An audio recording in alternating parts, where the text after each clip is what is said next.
Hello students, welcome to online classes. आज हम पढ़ेंगे क्लास 10th का chapter globalization and the Indian economy. और हम आ गए थे इस पॉइंट पे foreign trade and integration of markets, यानी कि विदेशी व्यापार और एक बाज़ारों का एकीकृत होना, यानी कि बाज़ार एक कैसे हुए विदेशी व्यापार के साथ। For a long time foreign trade has been the main channel connecting countries. काफ़ी लंबे समय से जो फॉरेन ट्रेड था, यानी कि विदेशी व्यापार था, वो एक चैनल बना हुआ था देशों को जोड़ने का। In history you would have read about the trade routes connecting India and South Asia to market both in East and West and the extensive trade that took place along these routes। आपने history में पढ़ा था कि जो trade route थे, इनके विदेशी रास्ते यानी कि व्यापार के जो रास्ते थे, वो भारत को साउथ एशिया के मार्केट से जोड़ रहे थे। वहीं दूसरी ओर in the east and west, पूर्व की ओर पश्चिम की ओर बड़े ही एक्सटेंसिव यानी कि व्यापक रूप में वो ट्रेड को जोड़ रहे थे, यही routes. Also you would remember that it was trading interest that attract various trading companies such as the East India Company to India. और आपने यहाँ भी देखा होगा बहुत सारी जो ट्रेडिंग इंटरेस्ट था, यानी कि व्यापार का हित ही था, जो बहुत सारे विदेशी कंपनियों को क्या कर रहा था, जो व्यापारिक कंपनियों को भारत की ओर आने के लिए आकर्षित कर रहा था। इनमें से एक है ईस्ट इंडिया कंपनी, जो कि भारत में आई। What then in the basic function of foreign trade. तो अब क्वेश्चन हमारे सामने यही आता है कि जो फॉरेन ट्रेड है, यानी कि विदेशी व्यापार है, उसका बेसिक फंक्शन यानी कि मुख्य कार्य क्या है। टू पुट इट सिंपली, इसका सिंपली यही होता है, foreign trade creates an opportunity for the producer to reach beyond the domestic market. इसका सिंपल आंसर तो यही आता है कि जो फॉरेन ट्रेड होता है वो अपॉर्चुनिटी प्रदान करता है, यानी कि वो क्या करता है, अपॉर्चुनिटी क्रिएट करता है प्रोड्यूसर के सामने कि वो अपने डोमेस्टिक मार्केट से, यानी कि जो उनकी घरेलू बाजार है, उससे भी परे जाने के लिए, and market of their own countries, अपने देश से विदेशी मार्केट में भी जाना। Producer can sell their produce not only in markets located within the country but can also compete in market located in other countries of the world। तो यहाँ पे वो केवल है ना, अपने देश की मार्केट से ही compete नहीं करना पड़ रहा है यहाँ पे प्रोड्यूसर को। वो क्या कर रहा है, विदेशों में जो व्यापार सांसारिक लेवल पर जितने अन्य मार्केट है, उनके साथ भी क्या कर रहा है, वो compete कर रहा है।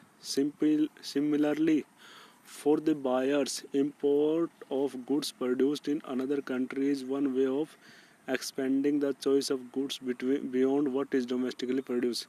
तो सिमिलरली यहाँ पे यही होता है, बायर्स के सामने भी जो इम्पोर्ट्स गुड होते हैं, यानी कि जो विदेशों से आई हुई वस्तुएं होती है प्रोड्यूस की हुई अनदर कंट्री में, वो एक एक्सपेंडिंग वे, यानी कि कस्टमर के पास भी डोमेस्टिकली भी क्या होता है, उनके पास क्या होता है, चॉइस आ जाती है ग्राहकों के पास भी। तो इस प्रकार विदेशी व्यापार में चॉइस का भी क्या मिलता है, यहाँ पे ऑप्शन मिल जाता है कंज्यूमर के पास।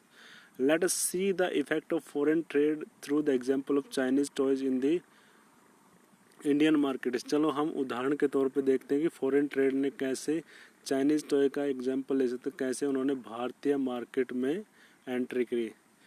चाइनीज टॉयज इन इंडिया, चीन के जो खिलौने हैं भारत में, Chinese manufacturer learn of an opportunity to export toys to India. Chinese exporter, जो चाइनीज ट्रेडर्स थे, मैन्युफैक्चरर थे, खिलौने बनाने वाले, उन्होंने एक अपॉर्चुनिटी पाई कि भारत में वो क्या करे, खिलौनों को भेजे बना के। Where toys are sold at high prices, जहाँ पे खिलौने काफ़ी ऊंचे प्राइस में मिल रहे थे, यानी काफ़ी ऊंची दामों पे मिल रहे थे। They start exporting plastic toys to India. तो उन्होंने क्या किया, प्लास्टिक के बनाए हुए खिलौने इंडिया में भेजने शुरू कर दिए। Buyers in India now have the option to choosing between Indian and the Chinese toys. और जो बायर्स थे, यानी कि खरीददार थे, अब उनके सामने ऑप्शन मिल गया कि वो भारतीय खिलौने या चाइनीज खिलौने के बीच में से किसी एक को चुने, उन दोनों में से। Because of the cheaper prices, क्योंकि देखो सस्ते रेट की वजह से new design Chinese toy become more popular in Indian market. उसकी वजह से एक तो वो सस्ते थे, और चाइनीज टॉय क्या थे, वो और भी ज़्यादा पॉपुलर हो गए इंडियन मार्केट में, उनके डिज़ाइन भी नए थे। With in a year 70 to 80% of the toys of have replace Indian toys with Chinese toys. तो एक साल के अंदर अंदर ही क्या, 70 से 80% जो चाइनीज टॉय थे वो इंडियन टॉयज़ मार्केट में वो छा गए, यानी कि इंडियन टॉयज़ की जगह पे उन्होंने ले ली चाइनीज़ टॉयज़ ने। Toys are now cheaper in Indian market than earlier. अब खिलौने भारतीय बाज़ार में पहले से ज़्यादा सस्ते भी हो गए। व्हाट इज़ हैपनिंग हेयर, तो अब यहाँ पे क्या हुआ, as a result of trade Chinese toys come into Indian market. तो रिजल्ट इसका यही हुआ कि चाइनीज़ खिलौने भारतीय बाज़ार में आ गए। In the competition between Indian and Chinese toy prove better. और यहाँ पे आपने देखा भारतीय और चीन के खिलौनों के बीच में जो कंपटीशन था, यानी कि प्रतियोगिता, जिसमें चाइनीज़ टॉयज बेटर यानी कि अच्छे साबित हुए। Indian buyers have a greater choice of toys at lower prices. और भारतीय जो खरीदार थे उनके पास भी क्या हुई, चॉइसेस मिल गई कि उनके पास भी खिलौने को खरीदने की चॉइस मिल गई और सस्ते रेट पे।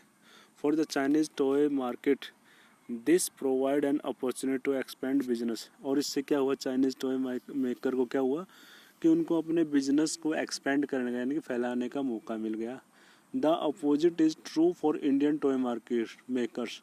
और यही इंडियन टॉय मेकर के लिए क्या हुआ, वो उसका उल्टा हो गया। दे फेस लॉसेस, उनसे क्या हुआ, हानि होने लगी, यानी कि उनको बहुत सारा घाटा हो गया। As their toys are selling much less. तो जिससे क्या हो कि क्योंकि उनके जो खिलौने थे वो सस्ते यानी कि बहुत ही कम बिक रहे थे। In general with the opening of the trade goods travel from one market to another. तो जनरली क्या होता है, जो ट्रेड ओपन होने से जो गुड होती है वो ट्रेवल होती है एक बाज़ार से दूसरे बाज़ार में। Choice of goods in market rises, और जो चॉइस है वो मार्केट में बढ़ गई। Prices of similar goods in two markets tend to become equal. और जो प्राइसेस होते हैं वस्तुओं के दो बाज़ारों में क्या होते हैं, बिल्कुल इक्वल होते हैं, यानी कि समान होते हैं। And producers in the two countries now closely compete against each other even though they are separated by thousands of mile. तो अब यहाँ पे क्या देखा, प्रोड्यूसर हैं दो देशों के, वो एक दूसरे से क्या कर रहे हैं, compete कर रहे हैं, यानी कि प्रतियोगिता हो रही है, चाहे वो एक दूसरे से काफ़ी दूर भी हो। Foreign trade thus results in connecting the markets or integration in markets in different country. तो इस प्रकार फॉरेन ट्रेड क्या कर रहे हैं, वो मार्केट्स को एक दूसरे से compete भी कर रहे हैं और एक दूसरे से वो इंटीग्रेट यानी कि मिला भी रहे हैं। ठीक है, तो इससे रिलेटेड कुछ क्वेश्चंस आए हुए हैं, let us work this out.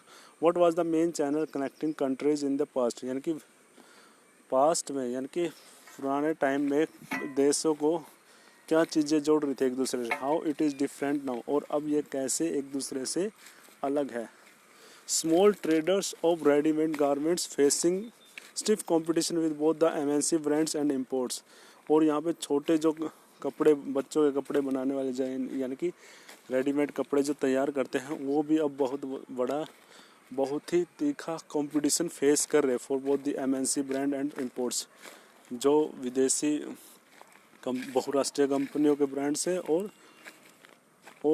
Import की गई वस्तु से, यानी कि जो आयातित वस्तुएं की गई है उनसे बहुत ज़्यादा कंपटीशन फेस कर रहे हैं। Distinguish between foreign trade and the foreign investment. यहाँ पे विदेशी व्यापार और विदेशी निवेश में भी आपने अंतर स्पष्ट करना है। Third, in the recent year China has been importing steel from India. अब आपने देखा कि हालिया सालों में चाइना क्या कर रही है, भारत से वो स्टील को इम्पोर्ट कर रही है। Explain how the import of the steel by China will affect, तो वो कैसे इफेक्ट करेगा। Steel company in China, steel companies in India, industry buyer steel companies in India including buyer steel और production of the other industrial goods in China. How will the import of the steel from India into Chinese market lead to integration of markets of steel in the two countries. तो कैसे ये दो देशों के बीच में कैसे integrate करा steel को। तो ये क्वेश्चन आपने जो अगर इसको ध्यान से वीडियो को देखोगे तो आपको इन सब के आंसर मिल जाएंगे। ठीक है, तो कल हम पढ़ेंगे व्हाट इज़ ग्लोबलाइजेशन, यानी कि जो लेसन का थीम है कि ग्लोबलाइजेशन क्या है, इसके बारे में हम कल पढ़ेंगे। ओके स्टूडेंट्स, आज हम यहीं तक करते हैं।